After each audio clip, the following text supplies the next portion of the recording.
Hello, everyone. This is Brother Benson this evening, and I'm joined with Brother Miguda. Miguda, how are you doing?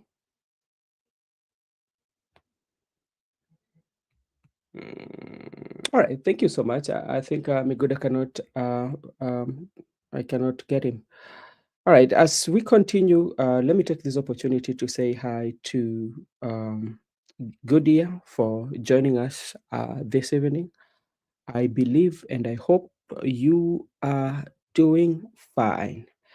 Today, there's quite a lot that took place in the political landscape, especially when you're looking at governance and um, and leadership. And something that I want to bring to your attention is about which is quite much crucial because we know for sometimes president has always said that privatizing uh, Kenya Power, not Kenya Pipeline, but there's something that is quite much interesting, especially when you read the Daily Standard for today, the paper today. There's something that I will just give you a review or like a small history of that, and this is mm, this is according to Museveni and KPLC buyout. So the Kenya pipeline has been bought by Museveni, I think the Uganda company from the state of Uganda has bought the larger share of Kenya pipeline. You know, this is something that many people have been discussing. Just to read for you from a standard, this is what he says. Fearing the Kenya Pipeline Company IPO would flop, President William Ruto administration bent over backwards to secure a Uganda participation, granting Kampala a sweeping influence over one of the Kenyan most strategic energy assets. Uganda National Oil Company emerged with 20.15% stake, two board seats, and veto powers over appointment of Kenya Pipelines Company chief executive and pipeline tariffs. Critics warn that the concession had a foreign government and presented sway over Kenya's fuel lifetime, raising alarm that Nairobi might have traded energy sovereignty for a political convenience of IPO. And if you continue reading it, the reason why they did that, there was this fear that if the IPO was offered to Kenyans, they realized that it would flop. So that's why the president went there. So one of the biggest question is, remember, the Uganda has been now given the veto power to decide the CEO of that, and they also, from the reading, they also can decide the tariffs. And remember, this is one of the Kenyans' best assets. So that is something that needs to be looked into, especially when you're looking at such. I don't know what might have informed the decision for the president to do that, or for the give it to um, the Ugandan. The Ugandan buying our gas, Ruto selling every bit of Kenya for favors. No wonder Museveni is uh, cocky towards Gen Z. Yeah, that is something that is, and that is something that is quite much need to be discussed, and you have to look at it because, like, again, if they've been given the autonomy to to say that who sits to be the CEO, and they've gotten the larger share of 20, like roughly like around 21% of the share. So it tells you, I don't know what informed the decision and what benefits are we going to get, because like maybe the proceeds are going to go to the infrastructure fund that president signed into law the other day. So that is something that also we learning. Secondly, there's also something that took place in the county of Kisumu, especially this is concerning Nyakera. Former Principal Secretary Irungu Nyakera blames the Thursday attack on a lease dispute with Lake Basin Development Authority, claiming attackers chanted ethnic slur like Atutaki wa Kikuyu, while he holds a 50-year lease of the 50-year lease and has invested heavily. LBDA counters the Nyakera's company defaulting on Kenya shillings 25.9 million in rent, leading to court rulings terminating the lease and labeling him as unlawful occupant. Police are probing it, and armed robbers with sluggish response, as no others have occurred, and courts so far side with LBDA in the ongoing clash. So that is what is there. And, I know for a fact that sometimes you can have these legal battles. But what happened in Kisumu, especially, there were a good number of young people. They went to the hotel, they caused those destruction and property destruction. I don't think that is the best way to solve issues, because I believe that these young men, they could not just gather themselves without somebody being behind them and telling them on what to do. I think that when we've gone so low, if it reaches that point, I've not seen any police officer coming out to actually to issue a press conference concerning the incident. So those are some of the things that we are seeing right now. Hey, msimama habari gani? Halo msimamo, unanisikia kweli? Nakusikia kaka, tena barabara zaidi. Okay. Asante sana. We uko na maoni gani? Unajua hili nalo limeshtusha, hili la kwamba hawa waende kwao, hawa watu wataki hapa, alafu ni jambo ambalo nalitafakari sana. Hili jambo limenigusa sana. Ni jambo naweza nikasema lilipitwa na wakati, halitufai tena katika karne ya leo na Kenya ya leo, na haswa vizazi haswa vyote, tukiwemo haswa millennium na Gen Z na wale wengine.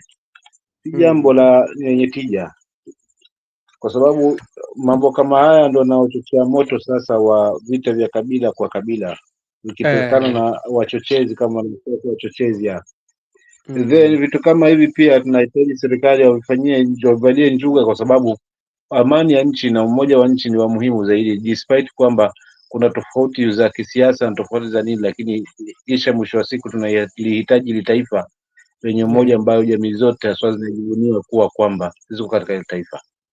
Hakuna jamii ambayo ni bora kuliko nyingine.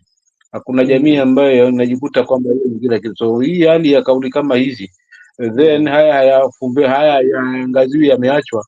It's like ni kamba sasa, huyu amegonga gogo, nasikiza mlio utakuwaje, lakini mwisho wa siku tuendako, nadhani labda pengine ndio itakuwa silaha ya wengine hakuweza kuchochea jamii hii na hii, alafu mwisho wa siku tuone itakuwaje.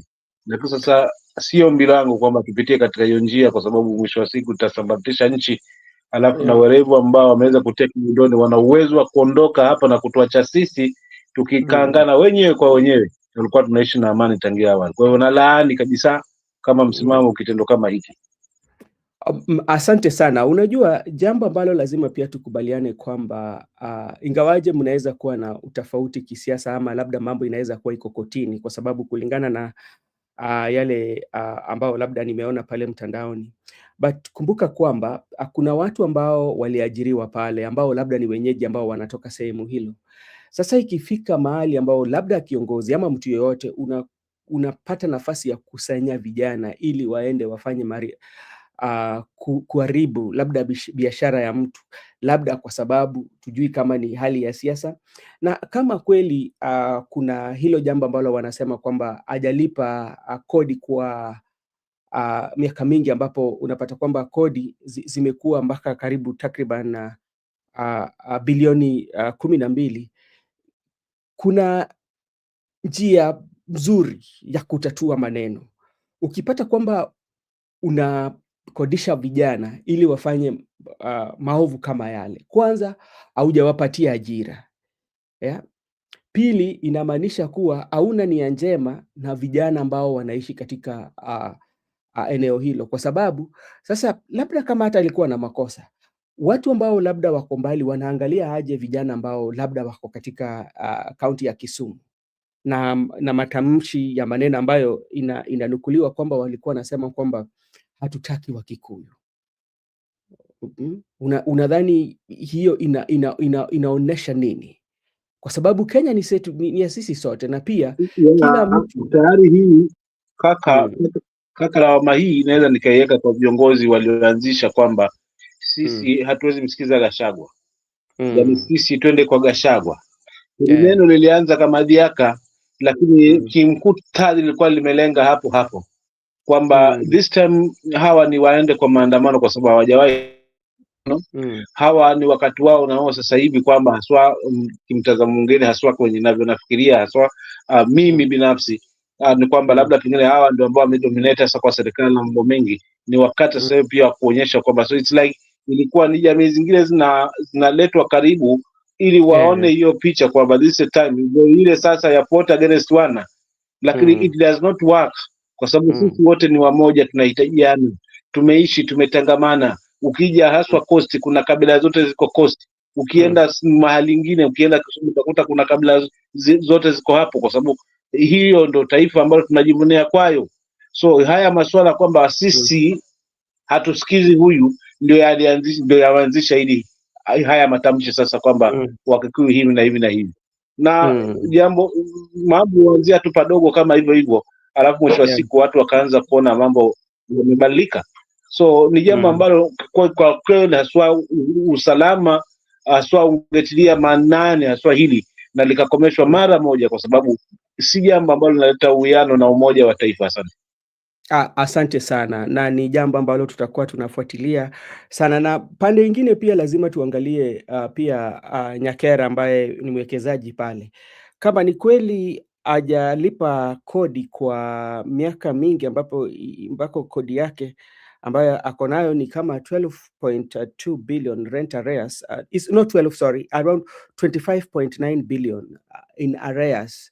Yep, sometimes you have to pay because you are operating a business, but that one does not, even if there's a court case or if there's a ruling that came from judiciary, that one does not mean that somebody should organize for Gunism to go and do destruction to that property. When we look at that right now, that is a place that I think as a country we should not be talking about in this era, especially whereby somebody mobilize young people to go and destroy property. And remember, the property is in Kisumu.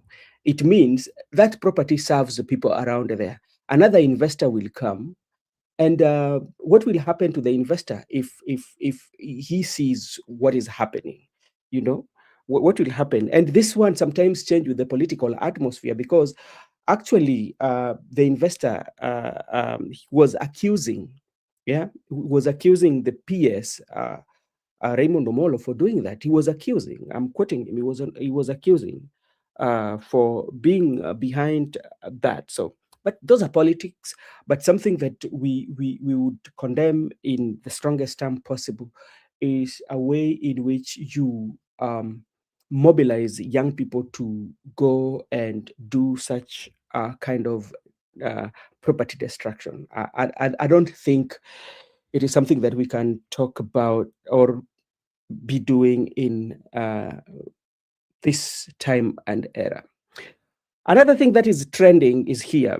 Sifuna declares ODM ties to Ruto UDA severed after MOU expires. And this is what he says. ODM Secretary General Edwin Sifuna announced on Wednesday that party memoranda of understanding between UDA expired on March 7, 2026, leaving no formal ties and making an extension illegal. Speaking at Linda Mwananchi event launching a report on governance reform failures like stagnant country funding, he accused leaders of betraying Raila Odinga, who died on October 2025, and dismissed a recent parliamentary group meeting extending cooperation as powerless amid internal rifts and a leadership vacuum. Sifuna Davian stand pits his reformist wing against interim leader Oburu Odinga, raising questions about ODM path of 2027 election. So that is what happened. And he has a question because remember, yesterday we had the president axis, the broad-based, if to say, released a report on the 10-point agenda, and they gave their views on what has been achieved and what is on the process. I remember very well that Oburu Odinga, Dr. Oburu Odinga, the ODM party leader, said that the process of 10-point agenda is something that will continue and continue. But when President came, President decided to extend the term limits for their working period for 60 days. So the question is, and this is that everybody is asking, if in 12 months, about 365 days, majority of the 10-point agenda was not achieved, how so in 2 months? That is something that also we have to talk about and look into summary the report by the Linda Wananchi. Musimamo, what do you say?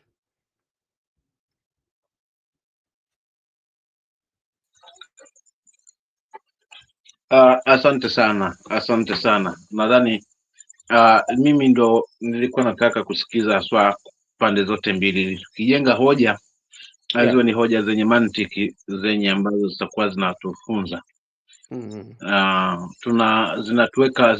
zinatupanua zaidi haswa akili.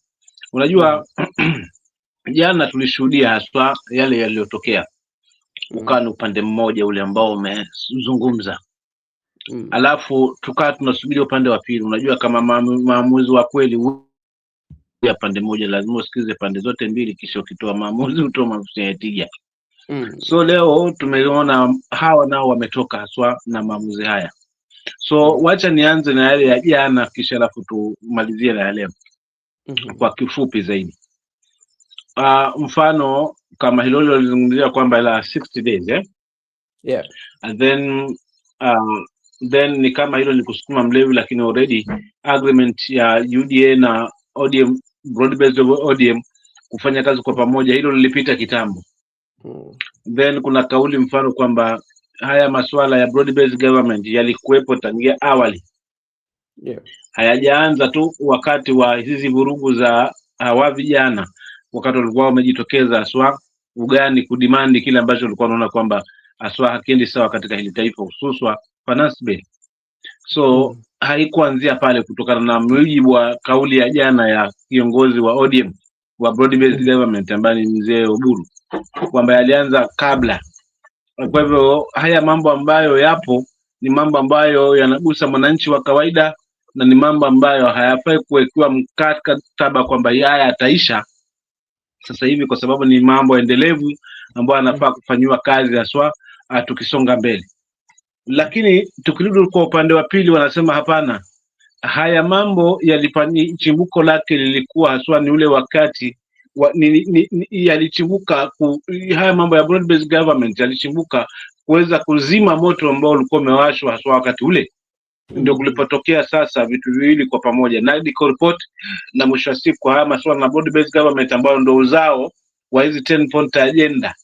Na katika huo mkataba kwa hawa leo sasa wa upande wa pili walinda mwananchi, wanasema kwamba deadline ilikuwa ni hiyo tarehe ambayo ilikuwa imewekwa kutathmini kama yatakuwa yamefanyiwa kazi ama bado.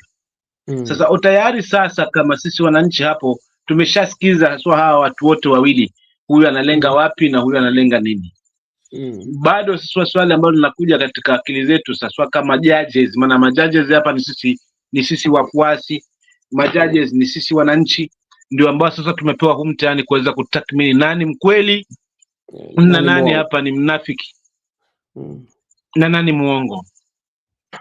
Uongo wa kwanza ukajitokeza sasa katika masuala ya kwamba kila kitu kiko sawa, kwa sababu huu ni muungano wa vyama viwili ambao ni UDA na ODM. So both party leaders walikuwa pale. So party leader wa UDA alipozungumza alisema tumepiga hatua, kwa sababu kama ni suala la infrastructure lipo ndani, na tumeweza hata pia kupitisha haswa infrastructure law yalikuwa kwa sheria. Kwa hiyo tutakusanya, tutaendeleza hili kwa sababu ndio endelevu ambao limeweza kuwezesha mataifa mengine ambayo yameweza kuendelea zaidi kwa sababu masuala haya infrastructure. Kwa hiyo tumepiga hatua katika masuala haya. Wakarudi tena katika masuala ya ugatuzi ambayo ni devolution, wao wakasema kwanza wameongeza pesa haswa katika maeneo yale, na wakirudi katika swala la elimu pia walizungumzia, wakasema haswa wameweza kuhakikisha kwamba shule yani budget ya shule imeweza kuongezwa maradufu, na pia walimu wameweza kuandikwa, lakini vile vile pia wamejitahidi kadri ya uwezo wao kuhakikisha kwamba wazazi wameweza kupata basari. Hilo ni fungu la jana ambalo ni party leader wa UDA.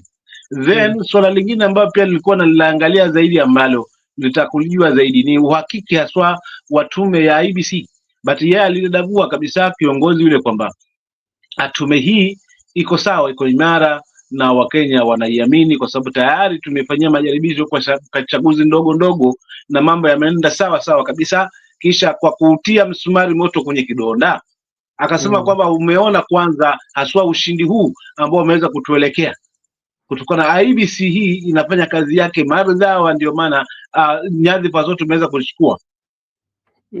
Sasa mimi kimkutani wangu kama mwananchi, kama jaji, nasema hapa kumeingia ufedhuli, kwamba umetengeneza kitu ambacho kitakusaidia wewe mwenyewe binafsi, kisha unarudi tena wewe mwenyewe haswa kukisifu haswa machoni kwa wengi haswa ambao hiki kwangu naona kwamba ni kama haswa kutuweza kutukejeli kama wananchi. Then tukirudi haswa katika linda mwananchi leo wamegonga ndipo wamegonga ndipo baada ya kudadavua kwamba makubaliano yalikuwa haya mpaka tarehe hii, na kama haswa hajakuwepo hajafanyika lolote, kwamba mkataba umeisha baina ya UDA na ODM, mwisho wake umeisha, na kama umeisha nao ni wakati wa kuweza kuhakikisha kwamba tunakichukua chama ambacho haswa kimeweza kumezwa na kuweza kutetea haswa mikononi kwa nduli yule ambaye ameweza kukimeza, kwa sababu inaonekana broad based government sasa hivi imebase haswa mikononi kwa ganjani mwa mtu. Kwa maana hiyo ni mambo mengi yamejitokeza haswa ambayo haswa na nukuu yale mzee wetu Orengo alivyozungumza kwamba ni wakati wa kutake actions, and I hope so kwamba ni wakati wa kutake actions unaona, kwa sababu mambo ambayo alikuwa anazungumza pale ukiangalia kwa kweli hayafungamani na kile ambacho ni uhasilia. Mfano nikimalizia masuala haya ya haswa assets hizi ambazo za nchi, pipeline, masuala mengine, mikataba ambayo imesainiwa mpaka leo haswa na wale wa matajiri kutoka Tanzania, haya mambo hayazungumzwa kwa chini ya uvungu na mkada mwananchi ameweza kuonyeshwa haswa ameweza kugeuzwa haswa na kuonyeshwa yale ambayo ni matumaini badala ya vitendo. Kwa unauziwa matumaini, vitendo ni baadaye, na ukitazama vitendo haviambatani na yale ambayo tunauziwa kama matumaini kwamba mambo yatageuka, mambo yatakuwa mazuri na tutakuwa Singapore. Kwa hiyo ODM ya kweli imejionyesha leo kwamba ni hii ambayo imesimama kwa legacy ya mzee, kwamba ni chama ambacho kilikuwa kinasimama na wananchi na itabaki kuwa hivyo hivyo, na naungana nao kwa kusema ni wakati wa Wakenya kuweza kufanya action kuweza kukomesha haya ya assets ambazo zinauziwa haswa kila uchao. Mimi nitaachia pale, asante kwa ufunguzi tu kaka yangu. Okay, asante sana kaka yangu kwa maoni yako. Ndugu yangu Miguda pia yuko hapa. Mimi ningeomba Miguda kidogo tu nicheze kanda hii ya video Na pia umezungumzia jambo la Nation ambayo imenunuliwa na Aziz, ambayo sasa amechukua hisia kubwa, amesema kwamba hisia kubwa za Nation, na bado hapo pia watu wameuliza swali, kwa sababu hizi ni vitu ambazo ni za nchi. Tujaona mambo kama haya yakitendeka. Unaona kwamba zinafanywa kwa njia ya ubora, ama zinafaidi Mkenya wa kawaida, ama inafaidi nchi, au inafaidi mtu binafsi? Hazo ndio maswali ambao watu wanauliza. Wacha nipige hii kidogo, ndio sasa ndugu yangu Miguda aingie. Report on anything to do with leadership and integrity. What was released failed to address issues agreed between the late former Prime Minister Raila Odinga and President William Ruto. About the lack of content in their own report on anything to do with leadership and integrity. And in that particular theme, Honorable Orengo, Baba was concerned about opulence and display of wealth in public, including the Harambes we saw yesterday. Not yesterday, just last week. Governor, I was very shocked that people who we have known all our lives have never given more than 100,000 or 10,000 shillings in Harambe. Suddenly, he can afford to give 5 million shillings in church. Baba must be rolling in his grave. The fight against corruption, we have all witnessed that there's nothing that has been done on that front. On the right to peaceful assembly, the less we say about it, the better, because we ourselves have been victims. If you count the number of political rallies and gatherings that have been attacked and broken up violently since the signing of the MOU, they are actually, it's embarrassing that William Ruto has paid no attention to this particular issue. It has gotten so bad that he can throw tear gas to a church, forgetting that he rode to power on the back of the church. The number of young people who have been killed since we signed the MOU in the last 12 months are upwards of 30, including Albert Ojwang, who was killed at Central Police Station here, and the latest one in Kitengela. When we were there, that gentleman called Vincent Ayomo was shot 4 hours after our rally was over. They have been peddling the lie that he was killed during the rally. He was shot coming from work. That life is upon William Ruto. And the people who are saying that they are going to compensate as a pole, they should know that that was somebody's child, that was somebody's husband, that was somebody's father.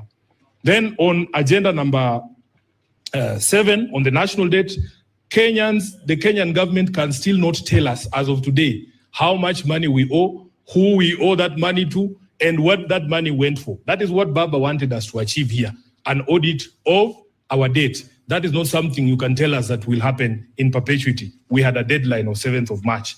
On number 9 here, stopping wastage of public resources, Senator Mheshimiwa Gisairo has given you the most clearest example that you lied to us. In fact, they are claiming that the stoppage of money to the First Lady's office was made pursuant to the MOU. That's a blatant lie. That was thanks to the Gen Z. The Gen Z are the ones who forced them to close down those offices of First Lady and Second Lady. And those, what were they called? Prayer warriors that were stationed at State House. And after Gen Z chased those people from State House, the requirement under this particular agenda was to actually see a reduction in public expenditure. You do that, then you double State House allocation, ya China Mandazi. We are not fools. We know what is going on. Then we come to the last one, which was protecting and promoting sovereignty of the people. You will see the number of court orders on important matters that the government has violated. It's not about buying vehicles for judges. We were not looking for employment of judges. We were saying the judges who are there, when they give an order, all of us have a responsibility to do what? To obey. That rule of law requires that if a meeting has been convened properly, for instance, under Article 37, there is no reason for you to tear gas that. And we also have spoken about the respect and integrity of political parties, the respect for integrity and independence of political parties, which Ruto has violated to the extent that ODM is no longer recognizable as a political movement. And he also, knows that he owes political parties a lot of money because Baba said, because I wrote what Baba was telling me to write, that we want full implementation of the political parties fund. Up to today, ODM alone is owed 12 billion. Ruto has paid not a single shilling to that debt since the signing of this MOU. and now it has expired. Yes, and that is in the face of ODM has 5 court orders saying government must pay this money for the purposes of building our democracy. And that is why, in conclusion, we have given a score of 1 out of 10, which is a very generous score because Babu and the others believed it was -2, -1, but we put all of those together and we have given them 1 out of 10 or 10%. That 80% that they were talking about cannot be demonstrated to you in the document that they presented yesterday. All right. Thank you so much, Mr. Miguda. You've had that, and I think you've also had an opportunity to go through it. And Sifuna has decided to give them 1 out of 10. Miguda, what is your take on Sifuna's?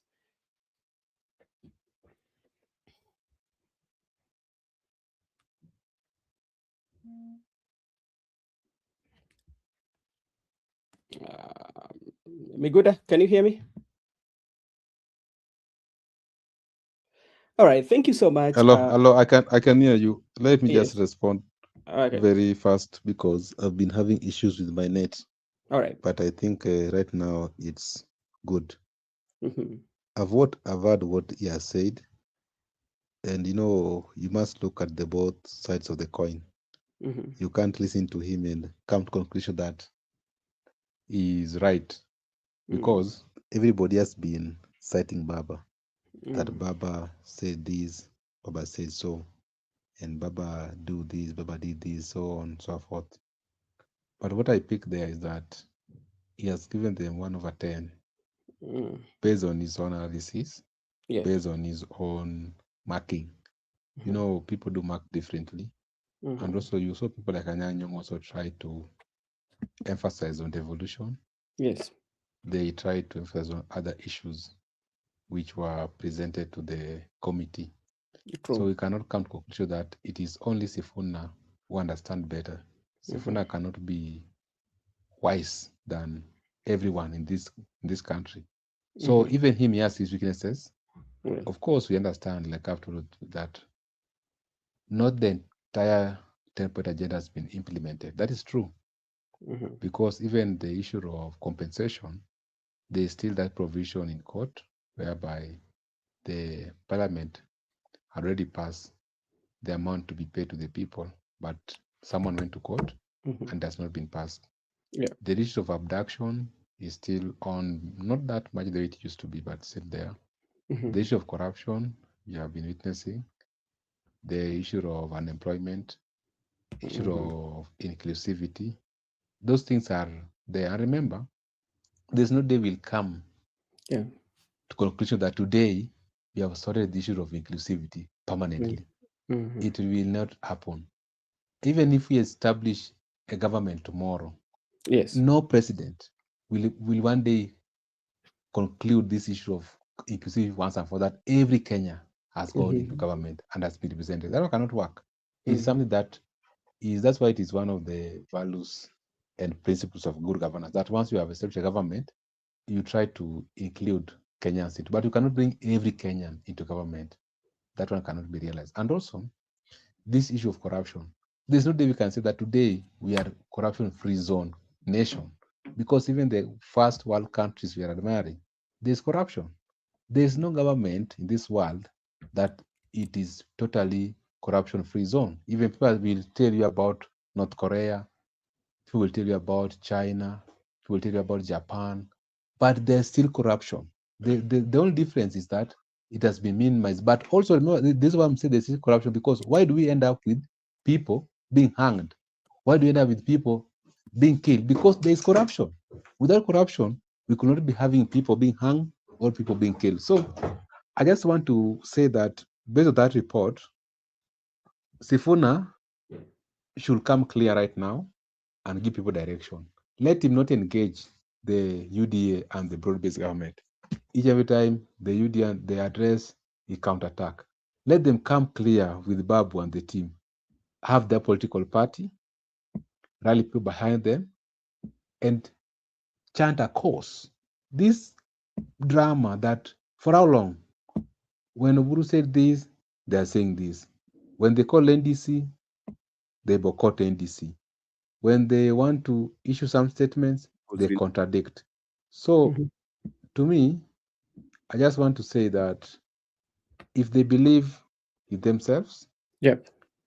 and they believe that they can make a difference, let them move very swift and have their political party registered and have their presidential candidate, or they can join forces with the opposition so that they can come as a team. But now, even if I ask you today, like sometimes it's good to live the reality. Even if Sifuna and the team now works, where are they going to end?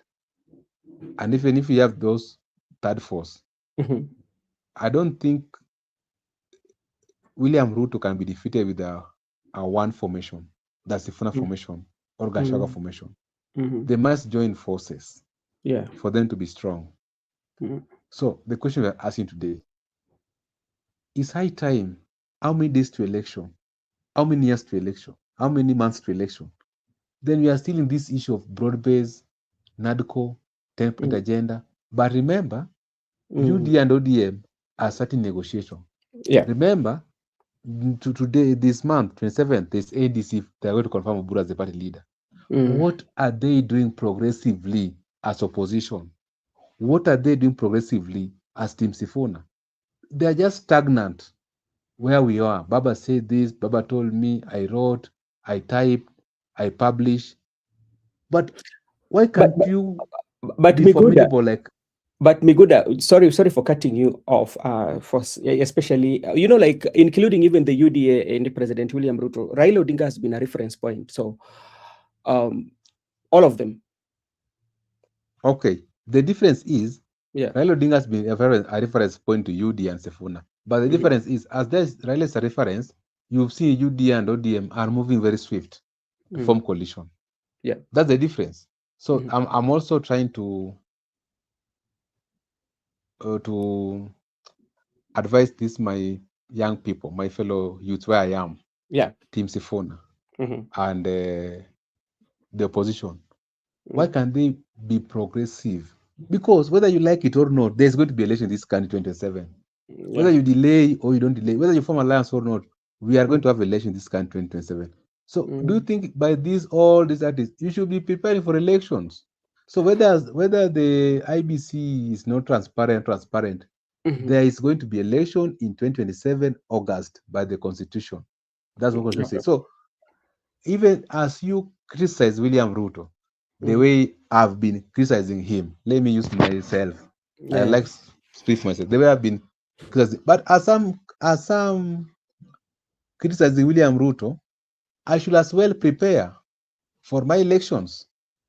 As I'm pointing out bad governance, I should as well preparing for election and as a voter. So I should not just be having the time to criticize, putting the government in toes, but I'm not doing anything objectively for the forthcoming election. That's what I'm trying to say. There's no problem. Raila's been a reference to everyone.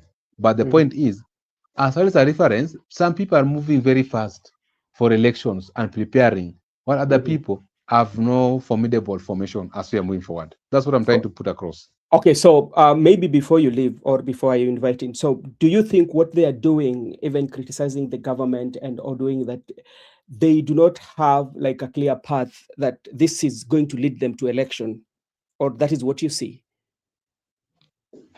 I'm just trying to say, according to me, yeah, I'm trying to look at the realist school of thought that as we do this, as we want good governance, as we want inclusivity, as we want social justice, but what are we doing to ensure that we unseat William Ruto? Not that we are just about criticism, but there's no formidable formation. There are no meetings.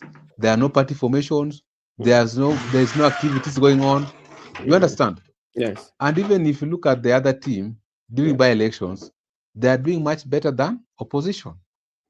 So, in my view, as it should not be just a duty to criticize, object, putting into toes, but they should also come clear to the people that we are going to remove William Ruto And this is our formation. And this is our clear path. Of course, people can argue politically that no, that one will come later. But let me tell you, we used to have here Raila. Raila used to be number 2 from the IBC. You understand? From the IBC.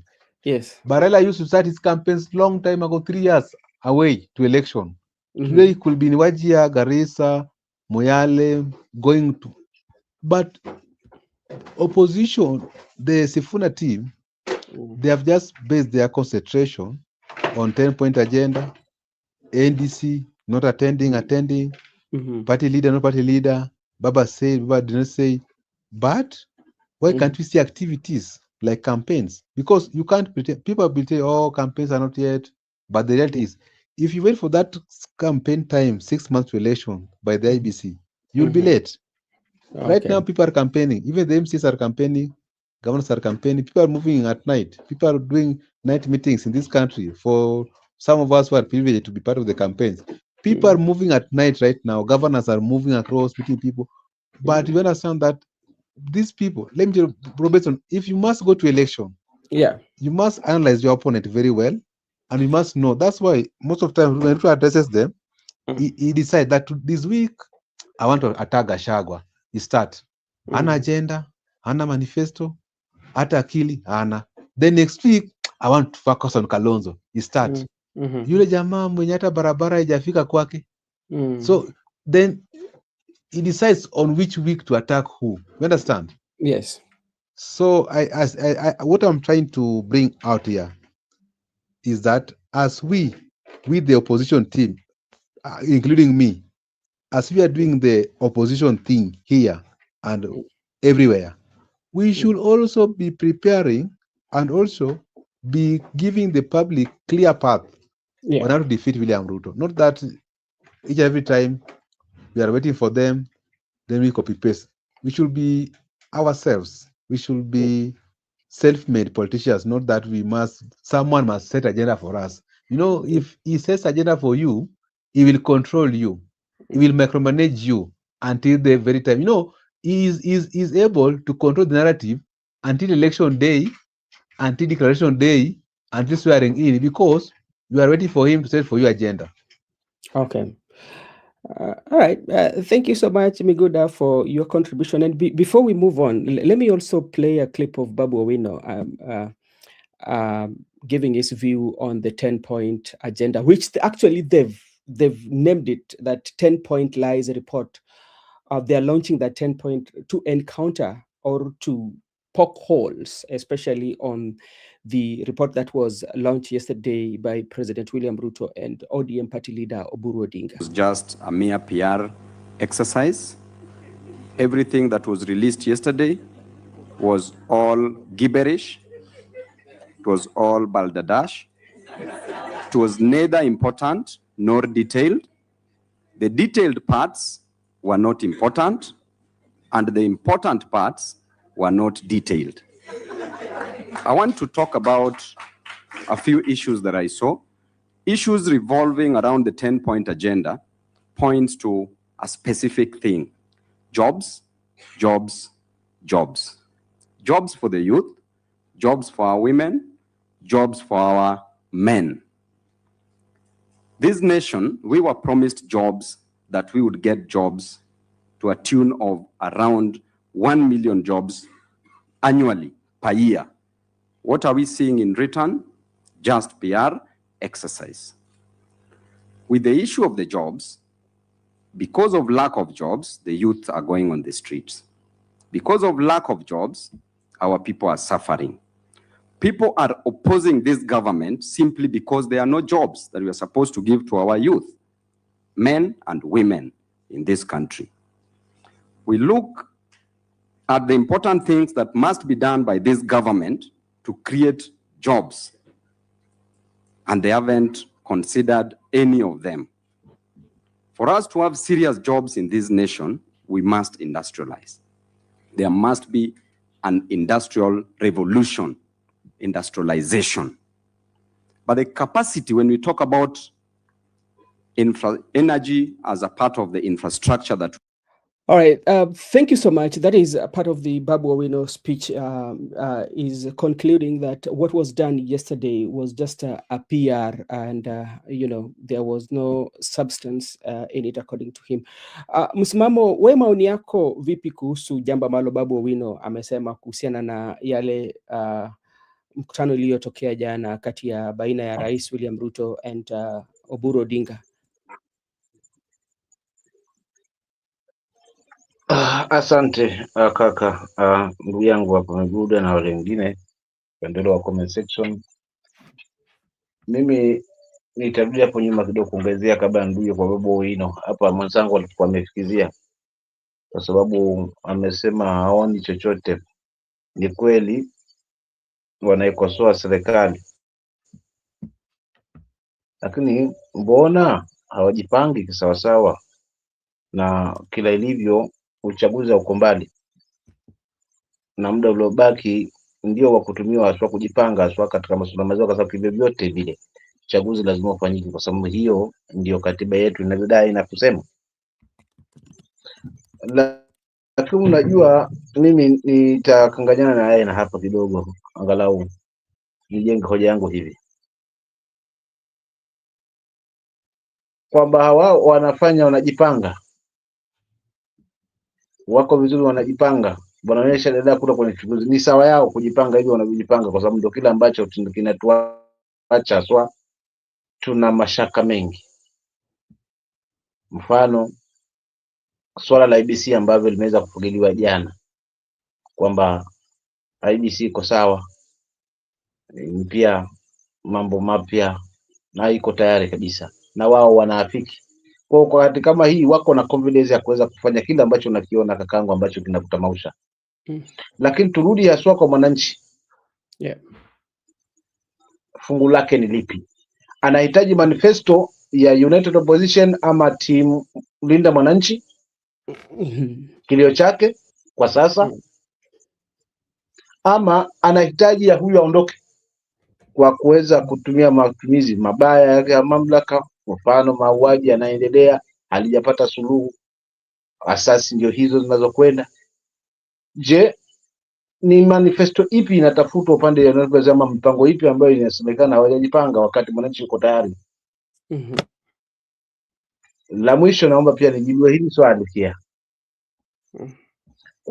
Kwani katiba inasemaje haswa kisheria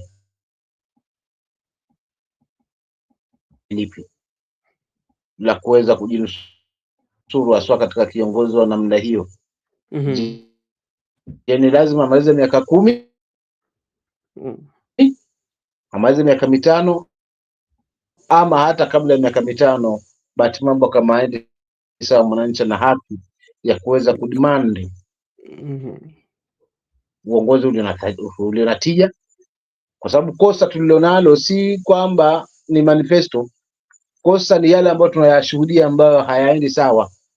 Mfano pesa zinazomwagwa haswa, kuhongwa haswa, jambo dogo, pesa zimetumika, lakini ukirudi katika yale maneno ambayo yanatija hayana. Sasa katika hii hali hatuwezi sema kwamba hapa kuna fair game kiasi kwamba tunaweza tangaza tayari wacha twende na hatujajua. Labda pengine haswa hii kauli ambayo ilikuwa inasubiria kwa hamna gani, ndio maana hawa Linda Mwananchi hawajaweza kujitokeza kufikia hiyo ngazi unayofika, ni kwamba sisi bado tulikuwa tunangojea haswa kile ambacho kitaweza kutokea na mipango mizima ya hii makubaliano ya hii tarehe ambayo inaleta kizungumkuti. Hawa wanasema bado ni endelevu, na hawa wanasema hiki ndio kilichokuwa kikomo. Na kwa kuthibitisha hilo wamezungumza kabisa, we are ready nao, imefika ule wakati wa sawa kuchukua chetu, ODM yetu. Sasa ni la kwanza wameanza kudemand, na hiyo ndio kwanza ni kuonyesha ukali. La pili, licha ya kudemand tu, naam, labda nikuulize swali ama bado unataka kuendelea? Nisikakutoe kwa reli na nitachanganya tu, hamna shida. Sawa, endelea, nisikakutoe kwa reli. Okay, sawa. Naam. Kama wameanza kuonyesha hao huo ukali sasa wakina. Naam. Wacha tu nikutoe kwa reli kidogo, nadhani hautapotea sana. kama kweli wameona kwamba kuna dosari na wakatoa hii wakaona kwamba wale wenzao hawajafanya kenye walipaswa wafanye, wakaona kwamba kuna dosari kubwa, wanaweza kuwa kusema aje kwamba sisi bado tutakuwa tutapigania chama cha ODM kama wanaamini kwamba pale ambao wamesimamia pale katika historia, si watoke na watu wao waende watengeneze chama chao na watu wafuate, wananchi wafuate, na wawachane basi na ODM, kwa sababu kwa kauli ambao Miguda alisema ni kwamba watu wa ODM limejibika hili. Sifuna amelijibu vizuri. Anapokea jumbe ama chama, acha chama. Lakini baba hakuacha waoga. Nikimnukuu maneno yake, baba hajawacha waoga. Kwa maana chama chama cha ODM kuna mtu ambaye amekikalia. Huo ndio kweli. Hii chelewa yote na hao wako huku na hao wako huku, ni sisi kama majaji tuangalie ODM ya kweli ni ipi ili tusimame ambapo ndipo. Na hiyo ndio ari ya hawa kina Sifuna, si kuwa chama bali ni kuonyesha haswa ODM ya kweli haswa ambayo ilikuwa inamaanisha na iliyoachwa na baba. Je, ni ya broad based government ama ni hii ya linda mwananchi? Na ndio maana unakuta haswa hii ingine imepambwa zaidi kwa sababu kuna imepambwa kidogo kwa sababu kuna mshiko upande wa pili. So tunadanganywa na mshiko na mbwembe za mshiko badala ya reality. Kwa hiyo mimi naungana na hao kwa sababu swala lililo hapa ni kwamba ni ODM ipi ambayo ni hadithi ili wananchi waende na ODM yao. Okay. Na hao kama ni kwenda waende na ODM yao na wananchi. So it's like hapa ni kupimana haswa nani haswa ndiye amebakishiwa hii ODM ilikuwa inamaanisha ya baba. Mfano hawa wajao wanasema kwamba mambo mengi yameweza kufanyika ya temple agenda. Karibu wote walizungumza hilo. Na yale ambao bado yataweza kufanyika endelevu kama mambo endelevu kama tunavyoendelea haswa tunaweza fanya yale mengine. Lakini hawa wanaonyesha uhalisia ambao tunauona si wananchi kwamba hakuna kitu ambacho kimefanyika, kwa sababu kama ni compensation wanayodai na imetegiwa hela, huu ni unafiki kimtazamo wangu kama mwananchi, mimi kama msimamo, kwa sababu huwezi ni compensate wakati hali haswa wale waliofanya tukio hilo bado wapo. Hakuna hata siku moja, hakuna hata dalili ya kuweza kwamba hawa watu wamepelekwa kizimbani kuhojewa kwa kuweza kuleta fundisho kwa wale wengine ambao wataweza kufanya jambo kama hilo. So unanipa fidia ya nini na wakati haswa haki yangu sijaipata mahakamani? Kwa hivyo isije ikawa haswa kama msitu amani, msitu wa kuificha haki jamani, kwa sababu unakuta viongozi kikiumana wanatangaza amani, lakini wanani amani lakini wameficha haki hapo ndani. Kwa hivyo ni wakati ambao sasa ndio tunagundua kwamba ODM iliyo serious ni kama haya ambayo alikuwa anazungumza. Tusiabezi na kuyachukulia tu hapa juu juu. Kwa hivyo hakuna haja ya kuwa ODM kwa sababu tunataka kunusuru ODM irudi katika uasilia wake wa kusimama na mwananchi. Vipi tena watoke? Siyo kama hapo nimeeleweka mimi kimtazamo wangu. Asante. Asante sana kakangu. Mimi nimekupata na nimekuelewa vizuri kwa sababu umesema swali mazito sana. Ni kwamba sasa hii ndio ODM ambayo ilikuwa inasimama na wananchi. Sawa sawa, hii ya kina Sifuna hii. Labda kama tujaendelea, mimi jana, yesterday, Miguda, when we were talking, me, you and Mzalendo, we summarized everything about the broad-based PG that was taking place and which was chaired by the president and the ODM leader, Oburu Odinga. And today also we saw Sifuna again with the Linda Mwananchi, especially the young members of parliament. And also they've also released or launched the parallel report, actually poking holes on the other one. But I've come to do like a summary of all this, and we want to look at it, and we have to look at what really is about all this 10-point agenda, because there are two documents here. And was these documents, if you read them, the ones that were released by the government, you read their literature and analyze them, at the end of the day, where is the commoner, as we say that, the Kenyan voters, where is their interest? Do they really serve the interests of the Kenyan people? And if you look at again history, was it in good faith that this 10-point agenda was as a result to solve the issues that we have, or it was a strategy, first of all, to calm the political temperatures and what was happening at the moment. So one of the things that I've come to conclude here, we want to talk about the legitimacy when you look at the 10-point agenda, yeah, and the political calmness of tension, because remember where we were before this 10-point agenda. Nyinyi wote mnakumbuka, you all remember. But immediately after all this report came, and Raila Odinga and President William Ruto and the UDA and ODM signed this report and it was agreed. One thing that we realized, that the tension, the political tension between the Gen Z and the government and the politicians, at least at some point, went down. Yeah, that is what I think from my own conclusion on all these two reports.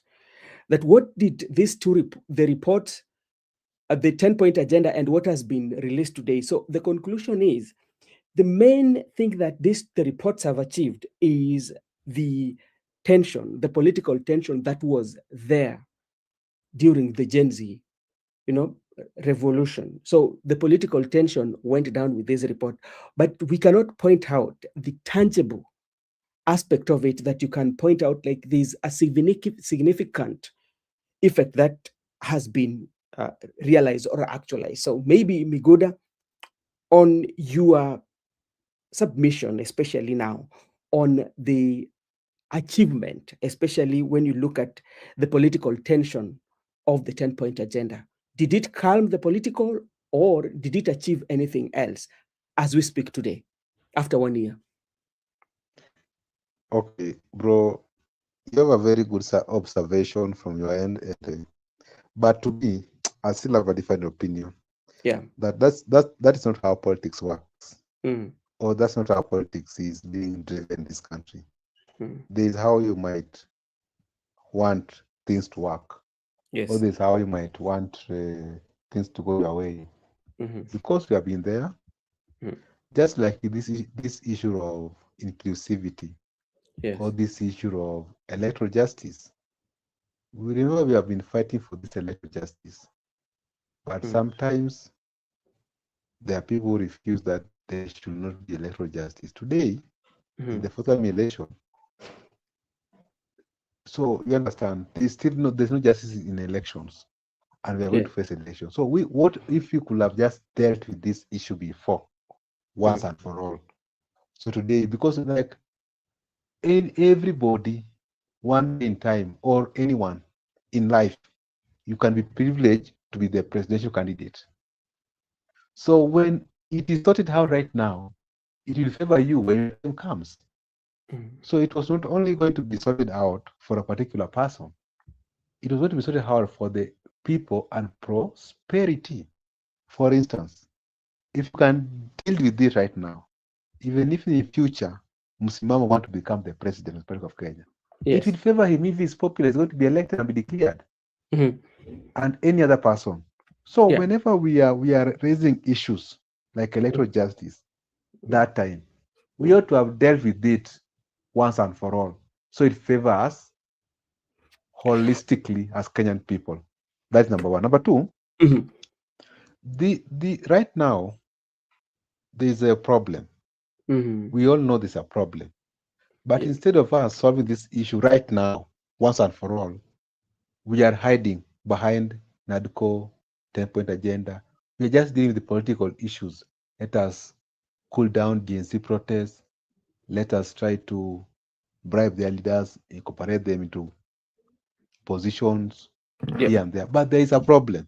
There's still a problem. Like this issue of unemployment and inclusivity and social justice, human rights, democracy. We have a problem. Remember, we are going to elections with a problem. And if someone talks about IBC, I don't understand what are they saying, because they said already they have passed the IBC laws, and right now, but they have passed in parliament and there's presidential assent, but still the opponents don't have faith in IBC. So what are you telling us about IBC laws? Because if it could be something that has been passed and agreed upon, we could be all contented with the current commissions. The reason why we are not contented with the current commissions is because the issue has not been resolved. So when we are saying issues must be resolved first, that is what we mean. We are not here so that we resolve others to favor other people.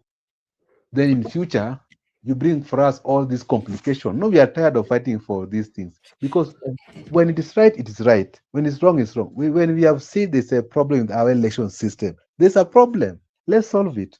When we say there's a problem with our commission, there's a problem. Let us not hide. When we say right now, we have issues with inclusivity. We have issues. There's no way one tribe can be appointed in all the parastatals as the CEOs, then only 3 from different tribes. Then when you talk, you say, okay, let's wait for this Gen Z thing, cool it down. We will see in future. So I want to be very clear. Yeah. And I don't owe anyone explanation why I'm saying so. Kenyans have a problem. That's a fact. Instead of us dealing with the problems at hand, we are busy concentrating on things like politics that will not help us. And politicians want us to assist them to achieve their goals and ambitions. But the economical and social issues affecting community has not been addressed. So right now, I'm saying, like, you can be tired because we have been the very things we have been fighting for today, they have done on us again. If we could have resolved them. So right now, we have been given a golden opportunity as Kenyans. Let us resolve it so that we don't give even our future kids problem in this country, because the presidency was not made for 2 people, that it will always be Raila against the other party or Raila. Now Raila is no more. There's no way Raila will come to stand for the presidency. Let us solve these issues of electoral justice, because when we get it right, it's gonna cut across for generations to come. So anytime you are doing any proposal or amendment, in my view, we should reconsider that this amendment, I should not rely too much on myself because I'm not here permanently. This amendment is for prosperity. So that's where my point is. So when you talked about this issue of 10-point agenda and this issue of maybe narco, to me, I can say the common mwananchi with the people we have lost and the political class has achieved, and it's very sad that with the people we are on our own.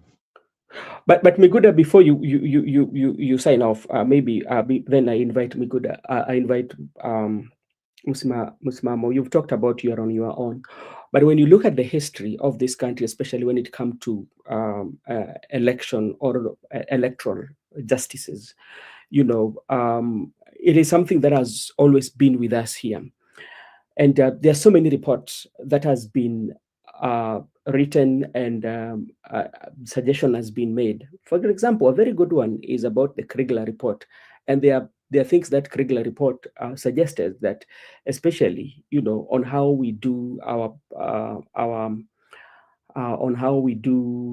procurement and all that, because like we tend to do it when we are almost running out of time, and all that. So I don't think that this is the opportunity that we've always had. We've had several opportunities, but I think this is what is happening. Both the Kenyan people and the leaders themselves have decided not to act upon it, because what they do, what is usually being done, is to not to solve the crisis, but to make sure that you ease the tension. And that's why I was telling you, if you look at all this report, including the 10-point agenda, what they've done, especially, they've not achieved much. Actually, they've achieved nothing, including all the reports. But what they've done is that every time it happens, they just to ease or to calm the political tension so that people can move on, Because like if you look at the NADCO report, it was talking about the audit of the 2022 general election. And this was going to be done on the servers. Until today, it has not happened. But nobody is now talking about it. You know, right now, if you look at what people are talking about, it is more of what is happening to ODM right now with UDA, yeah, in the country. So that's why I was putting a suggestion that, like, at the end of the day, if you look at all these political statements or political committees, that usually comes with different names when we are going through turmoil, a political turmoil, is that they're just to ease the tension, but not to solve the issues that people are going through. That is what I was trying to say. I don't know whether we agree on that point.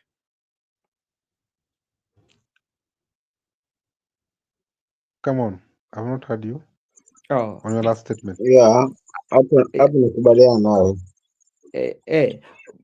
What I'm trying to say, Miguda, all this, even if this is our time, when you look at all these reports that usually come, because like remember, these reports, majority of Kenyan report especially comes immediately after election, you know, and this is when we come up with all these committees. But at the end of the day, they are for political tension they're like reducing agents for political tension. So after the political tension has reduced, nothing much is happening. You know, I can just give you a typical example. Remember when the Gen Z went on protest, and what happened? President William Ruto dissolved his cabinet. And among other things, there were austerity measures that President William Ruto said that he's going to put in place.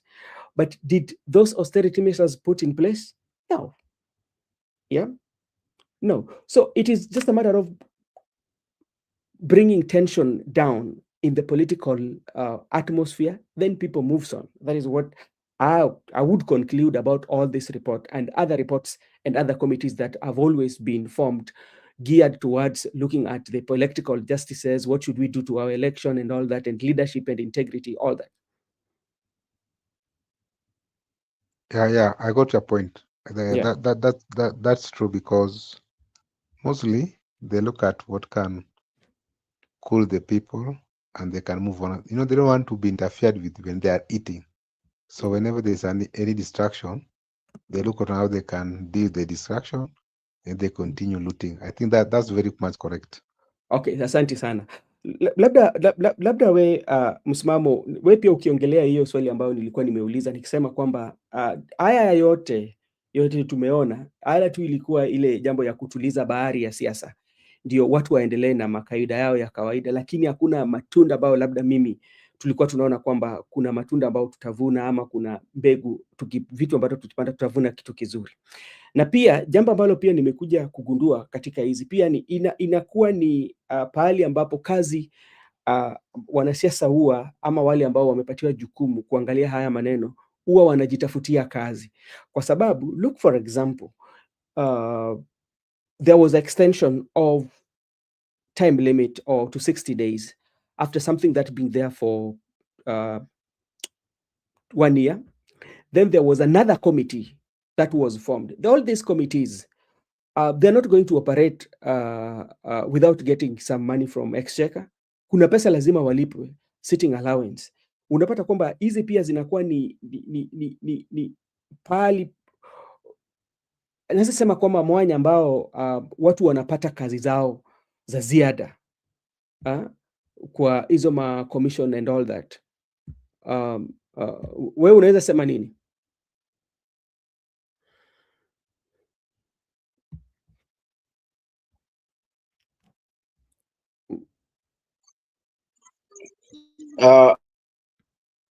Ndio maana mimi hapa nasema nakubali nawe kaka kwa hili ambalo umelizungumza kwamba hii si kwa ajili ya faida yetu, hapana, ni kwa ajili ya faida ya wengine. Hawa sasa ambao tunawadadavua hapa, kwa sababu kwa kweli kama ingekuwa ni faida yetu sisi kama wananchi, si faida ya wachache ambao wanajitangazia kazi, lakini si faida ya wachache ambao kwa kweli haswa wanaamini kwamba wao wakipanga wamepanga kwa niaba ya wananchi wote bila kuwahusisha kikamilifu. Msingi wa NADCO report, msingi wa 10 point agenda ulitokana na vuguvugu la watoto hawa wa Gen Z walipozungumza mengi. Miongoni ya yale ambayo umeweza kuyadadavua hapa ni ile haswa wakati wa awali ndio tukona mawaziri wakitemwa, akina Aisha Juma na kina Linturi, kama tunakumbuka enzi hizo, na kina Moses Kuria, kwa sababu taifa lilifikia wakati sasa la kusikiza mwananchi by all means, la sivyo mambo yangeharibika. Sasa kwa sababu lile joto lilipungua,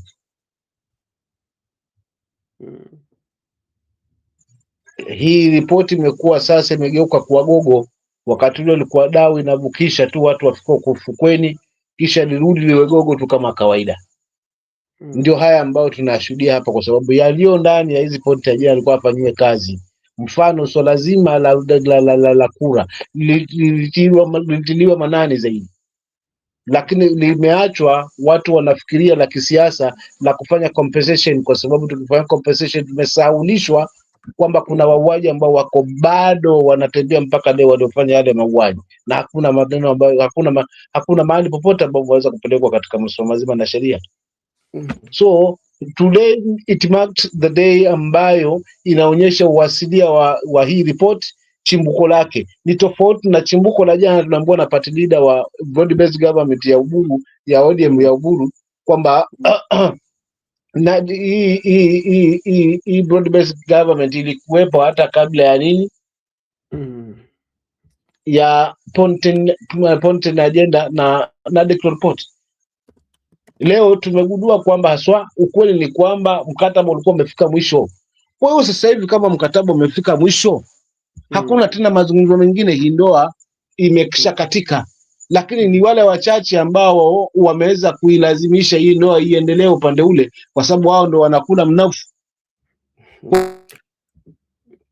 Kwa hiyo cha msingi ni kwamba ni tubaka poa haya maneno mayazungumza kwamba lazima tuchukue chama chetu kwanza. Hilo ni la kwanza, nakubaliana nalo. Lakini pili, hatutafuti manifesto, kwa sababu already tunahitaji kiongozi ambaye ataweza kuwafunga hawa ambao wameweza kuruti. Manifesto imejiweka wazi. Hiyo tu tunahitaji, kwa sababu ni good governance. Kwa kama ni kutoka, tutoke. Kudimani cha kuweza kutoka aswa na kusema hii imefika mwisho, kwa sababu hatutakuwa parastato zote hazitufai hapa zimeweza kuletishwa mahali nyingine.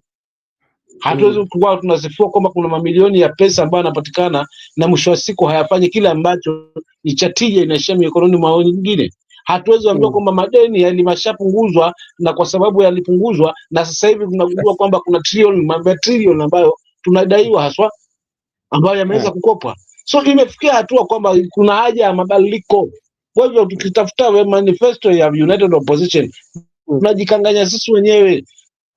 Sasa tunajikanga sisi wenyewe na kuiga wale wenzetu ambao wao ndo wanataka kujaribu kuleta manifesto yao na kile wameweza kukitengeneza. Ndio maana wanazungumza kwamba hawa wana akili, sisi tuna akili, kwa sababu tuna kitu cha kuonyesha. Tutaonyesha stadium, tutaonyesha housing, tutaonyesha, unaelewa hivyo. So for real, hii ya mwananchi, ya linda mwananchi, it's a serious movement ambayo sasa imefunguliwa ukurasa, kwa sababu ukuhuba wa broad based government ilikuwa ni kuweza kuhakikisha kwamba yale ambayo yanatakiwa kwa ajili ya taifa yafanyike kwa haraka, ili kusiwe tena na machafuko baada ya uchaguzi ama kabla ya uchaguzi. Lakini halijapa hili la inclusivity na mambo mengine yote, hakuna kitu ambacho kimeweza kufanyika hapo. Tusidanganyane. Kwa hiyo tusitafute manifesto, tutafute tuondokaje na au bwana, tumkatalie haya anayoyafanya pamoja na watu wake ambao anawaamini, viongozi ambao wanatupeleka kusiko. La mwisho kabisa, turudi haswa umuhemko ambao umekuwa katika bunge la Senate, majibiziano baina ya Mungatana na Dama na Sifuna. Ndio tunajua kwamba hapa ukweli hawa watu wameingia wasiwasi, kwa sababu Mungatana muombea wazi, wewe bwana unajitia wewe una maarufu sana, umekusanya kwamba wanaelewa fika ile nguvu ambayo yuko na Sifuna.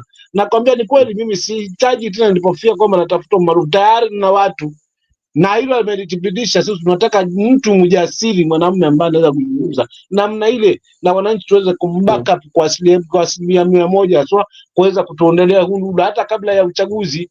Haina maana twende kwa uchaguzi ambao already tunajua kwamba tunaenda kushindwa. Haina maana kabisa kuenda haswa kupoteza muda wetu ambao tunajua kwamba IEBC iliyopo hatuamini. Na hatuwezi enda kwa uchaguzi ambao ile kampuni ambayo iliweza kufanya makosa wakati ule iliongezewa tena mkataba kuendeleza hili ambalo tunashindana wapi hapa, kwamba hao wenzetu wako smart wamejipanga na sio hajijipanga kisiasa. Sera ipi ambayo tunapeleka wakati tunataka kupanguana swa na hili jiji mzima? Kwa hiyo nyani jamani, hawa wako jangwani, tusiwaruhusu warudi mitini. Asante. Okay, asante sana. Najua pia muda wetu hapa imeyoyoma, lakini nataka kukuuliza tu swali moja tu, labda utanisaidia kujibu, ama utatusaidia pia na wale ambao wanatusikiliza kwamba ni wapi, kwa sababu sasa tumepata ripoti mbili tofauti ambao ni maviongozi. Kila mtu anaona upande ambapo labda ingekuwa hivi ingekuwa vizuri, ingekuwa hivi ingekuwa vizuri. But sasa swali linabaki hapa, Mkenya atafanya uamuzi gani? Kwa sababu haya yanaweza andikwa na maneno mazuri yatumike, ya maneno ambayo kinarembesha, ambapo inaweza fanya mtu akuwe anasema ametumia labda kizungumzuri, ametumia maandishi mzuri, ama ametumia lugha ambayo inakutongoza yani. Lakini mwananchi yuko wapi? Mwananchi atafanya uamuzi gani? Kwa sababu sasa kuna njia mbili ambapo umewekwa hapa. Kuna hii njia ya 10 point agenda ambapo wanasema kwamba haya ndio hivi ndio inafaa ikue, na tumeona kwamba tumejitahidi tukafanya, tumebakisha tu kidogo, wacha tuongeze muda, wale watu ambao walipatiwa jukumu ya kuangalia hii maneno waendelee kwa kwa miezi miwili. Alafu pia kuna hii Linda Mwananchi anasema hapa ni mauongo tupu tu, na hii ndio kauli yetu sisi. Sasa mwananchi ako wapi?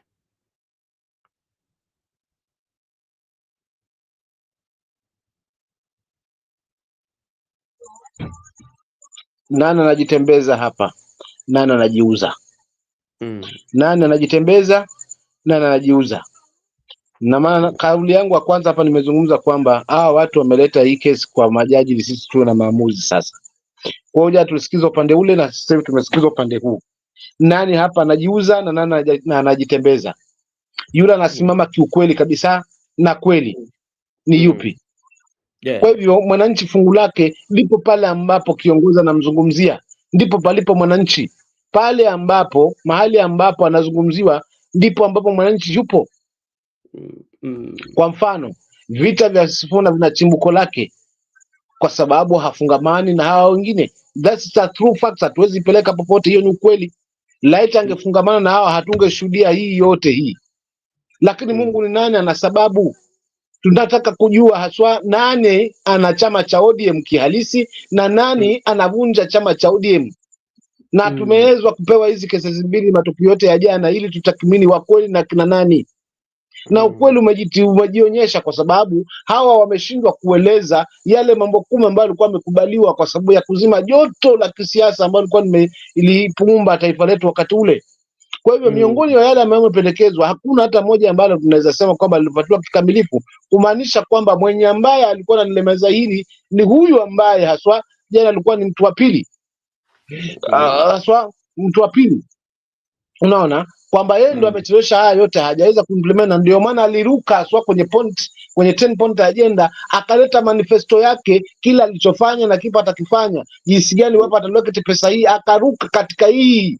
Ndio maana tunasema jana ile ilikuwa ni 0.1 nikiungana na Babu Owino kwa sababu hakuzungumziwa masuala mazima na vote zaidi ya manifesto, tusiwa nafiki. Kwa hivyo kaka yangu, tukimaliza ni kwamba mwananchi yuko pale pale ambapo ni viongozi wanangojea tu leo waseme twendeni tu demand haswa pipeline yetu isiondoke na wa Uganda, na wananchi wajitokeze. What we need si hata election, ni revolution ya kuweza kuondoa kiongozi tu replace na kiongozi, kwa sababu uongozi mzima nyanya hao wote ambao ni walafi sasa hivi wamejiweka msitu mmoja. Yoyote ambaye amefungamana huyo ni adui wetu kama wananchi. Huo ndio kwa lazima tuzungumze kakangu Ben. Kwa hivyo tumeshawajua nyanya hao wamejikusanya jangwani, sisi wananchi tusiwaruhusu warudi tena kwetu. Maana nikimalizia ambacho kinaniuma zaidi ni hii regime ni yenye kufukuza nyani walio kwenye miti kule, si wale walio kwenye shambani, walio shambani.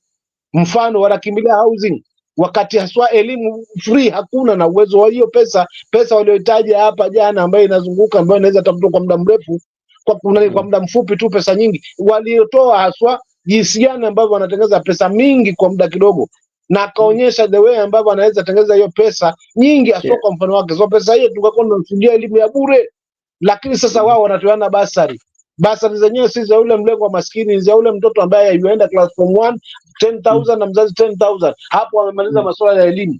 So ni kuondoana na hili shaka ambalo Mungu anatuonyesha haswa machoni.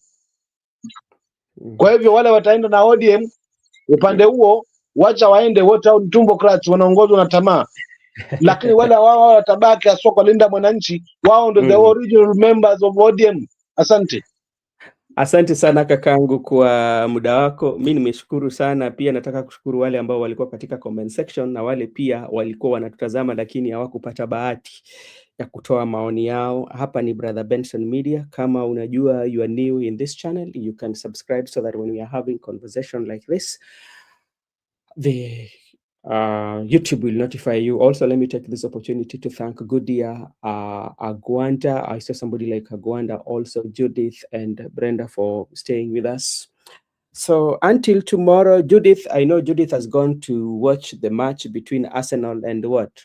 I hope atapigwa kuja hapa watu wa Mandua wamcheke. Anyway, thank you so much, Mamo, and we will meet tomorrow, same place, same time. Thank you so much. Makobura is still engaged somewhere. I know he will be back on Saturday. So that is how it is here. Thank you.